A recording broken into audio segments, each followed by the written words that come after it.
Оны бүгд найрамдах Герман улсын хаан сайдын сангийн Монгол дахь төлөөлөгчийн газраас эрхлэн Монгол улсын хууль зүйн дотоод хэргийн яам Монголын үндэсний олон нийтийн радиотой хамтран явуулдаг хууль зүйн сурчлагын шин төвчөө нэвтрүүлгийг сонсогчдын хүсэлтээр подкаст хэлбэрт хөрвүүлэн та бүхэнд хүргэж байна. Шинжлэн батлагдсан эрүүгийн хуулиар малын хулгайн гэмт хэрэгт ямар ял шийтгэл ноогдуулдаг, хулгайн хэрэгт ямар ял ноогдуулдаг талаар амьдралын энгийн жишээнээр тулгуурлан хууль зүйн үүднээс тайлбарлан ойлгуулахаар энэ нэвтрүүлгээ бэлтгэлээ.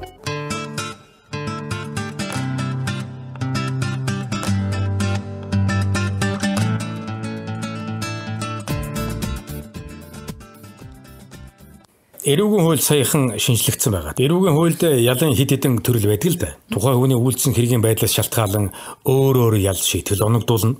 Ер нь бол эрүүгийн хуулийн заасан нийгэмд аюултай, гин буруутай үйлдэл эс үйлдэхгүйг гэмт хэрэг гэж үздэг юм. За тэгэхээр таны хүү өдөр айлын 2 тонны адуу хулгайлсан. За портер машинд очиад зархаар явж байсан үйлдэл нь эрүүгийн хууль заасан бусдын эд хөрөнгийг хулгайлах гэмт хэрэгт тооцогдоод байгаа юм. Гэхдээ эрүүгийн хууль заасан гэмт хэрэг мөн эсэх, ял шийтгэл хүлээлэг хийх талаар эцсийн шийдвэрийг зөвхөн шүүх гаргаж зөвхөн шүүхээс л ял оногдуулдаг нь шүү дээ. Гэхдээ тэгвэл цагдаагийн газарт байхдаа ял авахгүй юу? Тийм ээ. Таны хүүгийн үйлдсэн хэргийг цагдаагийн байгууллага шалган тогтоосны дараа шүүхэд шилжүүлэн хэргийг хэлцэж байж эрүүгийн гэмт хэрэг мөн үү? Ямар ял оноох уу гэдгийг шүүхэд шийддэг юм. Тэр ял шийтгэл нь ямар байдгийн болоо?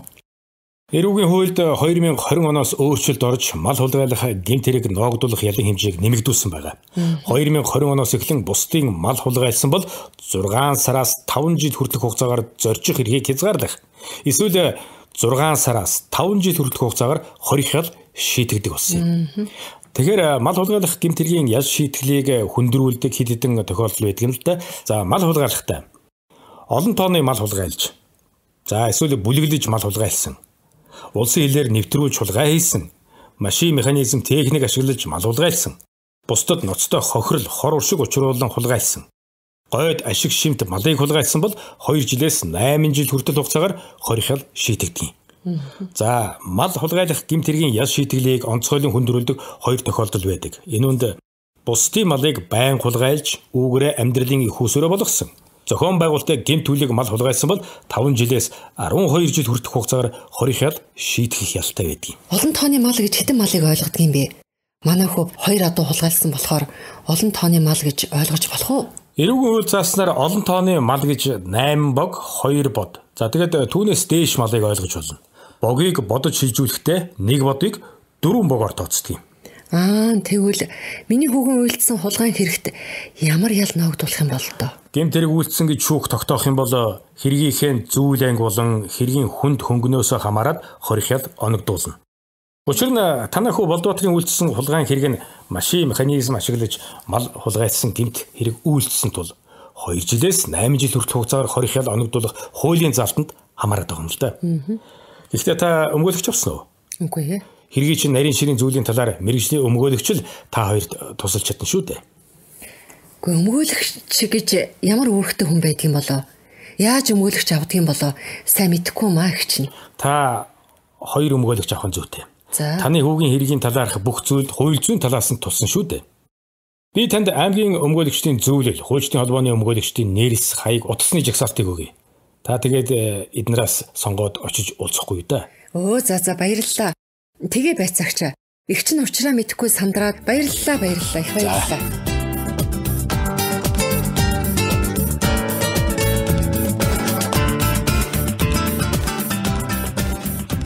Амбат хөө Батшаргалын хамт өмгөөлөгч Эрдэнэ Туяагийн өрөөнд иржээ. Өмгөөлөгч Эрдэнэ Туяа тэдэнтэй мэдлээд ямар зорилгоор ирсэн болохыг асуулаа. Гамбат ирсэн зорилго хөө Батшаргалын холбогдсон хэргийн талаар дэлгэрэнгүй яриад өмгөөллийн үйлчилгээ авч болох эсхийг тодрууллаа. Өмгөөлөгчөө нэг юм асууя. За. Миний хүү энэ хэрэг дээр ер нь ямар ял авах вэ? Ахны энэ тал дээр маш их санаа зовж байна. Хууль мэдэхгүй болохоор юугаач мэдэхгүй юм да. Та миний хүүгийн энэ хэрэг дээр туслаад нэг өмгөөлөд өгөөч. За та намайг сонгож итгэж байгаа бол би таны хүүгийн хэргийг өмгөөлж болно л доо. Өмгөөллийн үйлчилгээ авах талаар надтай эхлээд гэрээ байгуулна. Тэгэхээр төлбөрийн чадвар муутай хүн болохоор хөнгөлтөө юм уу үнэн төлбөргүй өмгөөлж болох бол өмгөөлөгч. За төлбөрийн чадваргүй хүний хувьд бол улсын өмгөөлөгчд хандаад үн төлбөргүй өмгөөлөж өгнө болдгийн. Зохих хэмжээний цалин орлоготой хүний тухайд бол өмгөөллийн жишг хөлсний дагуу өмгөөлөгчтэйгөө тохиролцож болно. Би таны гачигдaltaй байдлыг чи харгалзаад үн хөлсний тал дээр тохиролцож болно л доо. Үгүй ашгүй дээ. Баярлалаа танд. Ингээд өмгөөлөгч танаас нэг хэдийн юм асууж болох уу? За. Үгүй энэ хулгайн хэрэг ер нь ямар ялтай байдгийм болоо? Эсвэл торгох ял авах арга байдгийм болов? Ер нь торгуулийн хэмжээ нь хэд байдгийм бол? За би тань сайн тайлбарлаад өгье. Эрүүгийн хуульд зааснаар бусдын эд хөрөнгийг хулгайлах гэмтэрэг үйлдсэн хүнд дараах ял оногдуулна. Нэгдүгээрт 240 цагаас 720 цаг хүртэл хугацаагаар нийтэд тустай ажил хийлгэнэ. Хоёрдугаарт 6 сараас 5 жил хүртэл хугацаагаар зорчих эрхийг хязгаарладаг. Гуравдугаарт 6 сараас 5 жил хүртэл хугацаагаар хойр хаал шийтгэнэ гэж заасан байна. Тэгвэл миний хөө энэ хэрэг дээр ямар ял авах вэ? Тэр хорих ял гэдэг нь ямар тохиолдолд оноод юм бол та? За хулгайлах гэмт хэргийн ялын шийтгэлийг хүндрүүлдэг хэд хэдэн тохиолдол байна. Та сайн сонсоод аваарай. Нэгдүгээрт хүн байнга амьдрах үйл ажиллагаа явуулах зориулалттай орон байр, тусгайлан хамгаалсан байр агуулгад нэвтэрч хулгайлсан бол. Хоёрт түүх, соёл, шинжлэх ухаан, техник, технологийн хөгжилд чухал ач холбогдолтой тооцогддог эд зүйлсийг хулгайлсан бол. Гуравдугаарт ноцтой хохирол учруулж их хэмжээний эд хөрөнгийг хулгайлсан бол. Дөрөвт учрах саадыг арилгах зорилгоор зэвсэг, тусгайлан бэлтгэсэн зэвсгийн чанартай зүйл хэрэглэж, машин механизм ашиглаж хулгайн гэмт хэрэг үйлдсэн бол 2 жилээс 8 жил хүртэл хугацаагаар хойрхоо шийтгэн штэ. Бас дээрэс нь бусдын эд хөрөнгийг хулгайлах гэмт хэргийн ял шийтгэлийг онцгойлон хүндрүүлдэг 2 тохиолдол байгаа. Нэгдүгээрт хулгайн гэмт хэргийг байнга үйлдэж амьдралын их үүсвэрээ болгосон бол. Хоёрдугаарт зохион байгуулалттай гэмт бүлэг хулгайн гэмт хэрэг үйлдсэн бол 5 жилээс бүр 12 жил хүртэл хугацаагаар хойр хаал шийтгэнэ гэж заасан байна. Зүгтээ. Тэгэхээр нэг юм байна. Тэгвэл миний хүүгийн үйлдсэн хулгайн хэрэг хүндрүүлсэн ялтай хэрэгт хамаарч байна уу?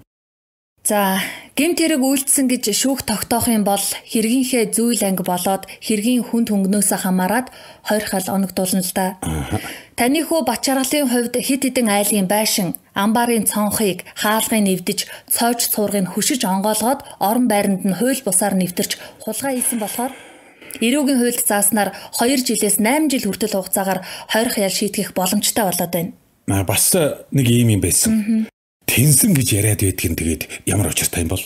За тэгвэл гэмт хэрэг үйлснээ нотлогдсон, гин бурууга хүлээн зөвшөөрсөн хүний гэмт хэрэг үйлсэн нөхцөл байдал, учруулсан хохирол, хор уршгийн шинж чанар болоод хувийн байдлыг харгалзаад шүүх хорих ялыг хөнгөрүүлж ялаас чөлөөлж албадлагын арга хэмжээ хэрэглэж болно гэж хуульд заасан байгаа л да.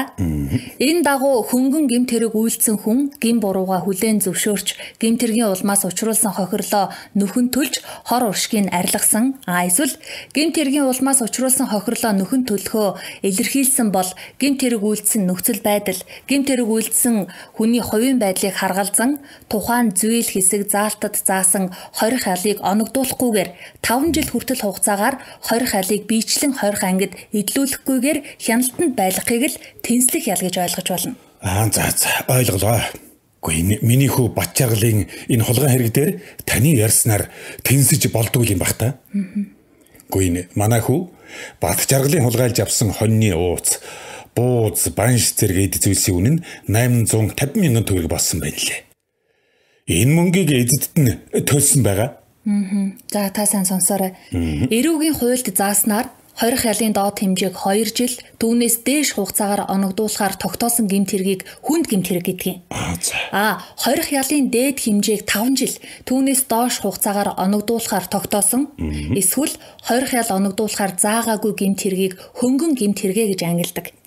За харин хуульд зааснаар хөнгөн гэмт хэрэг үйлдсэн хүнд хорих ялыг оногдуулахгүйгээр 5 жил хүртэл хугацаагаар тэнцэлж болно гэж заасан байгаа.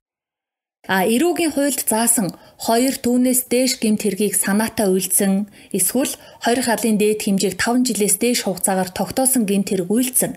Бас зохион байгуулалттай гэмт бүлгийн гишүүн гэмт хэрэг үйлдсэн бол тэнсэхгүй гэж заасан байгаа шүү. Гэтэл таны хүү бат чаргалын хулгайн үйлдэл нь хэдийгээр хөнгөн хохирол багтааж гисэн тухайн хэрэг нь 2-8 жилийн хойрох ялтай зүйл ангид хамаарч байгаа учраас хөнгөн гэмт хэрэгт хамаарахгүй. Ялыг тэнсэлж болохгүй зүйл заалтад хамаарч байгаа. Тэгээд хамгийн гол нь бусдын байшин, амбар савнд хууль бусаар нэвтэрч орж хулгайн хэрэг үйлдсэн болохоор хэргийг хүндрүүлж үзэх нөхцөл байдал нь үүсчээд байна л да. Хэрвээ бусдын орон байр агуулах савнд нэвтрээгүй ил задгаа байсан эд хөрөнгийг хулгайлсан тохиолдолд хохирлын хэмжээ нь бага бол хөнгөн ял шийтгэл авах болцоотой байсан. Гэхдээ эцсийн шийдвэрийг шүүх гаргаж ял оногдуулах учраас таны хүү бат чаргалыг би өмгөөлж, хууль зүйн талаас нь туслалцаа үзүүлж, аль болох ял шийтгэлийн багасгах тал дээр ажиллая л гэж бодож байна. Энэ хүүхдээ хаана юу хийж явааг нь хянаж, сайн харж хандаж хүмүүжүүлж чадаагүйгээс л ийм асуудал боллоо да. Хүүхдэд ер нь энэ хууль дүрмийг сайн хэлж зааж өгч баймаар юм байна. Харин тийм ээ, таны хэлж байгаа зөв.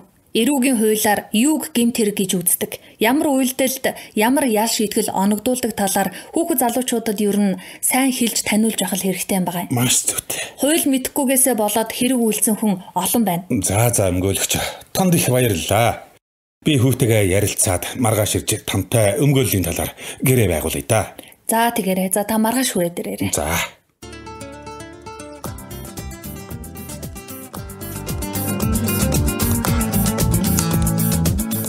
Энэ нэвтрүүлгээр бид Монгол улсын эрүүгийн хуулийн талаар ярилцлаа. Та бүхэн эрүүгийн хуульд зааснаар бусдын эд хөрөнгийг хулгайлах гэмт хэрэг, мал хулгайлах гэмт хэрэгт оногдуулдаг ял шийтгэлийн төрөл хэмжээ, хэрхэн ял оногдуулдаг талаар тодорхой ойлголттой болсон гэдэгт найдаж байна.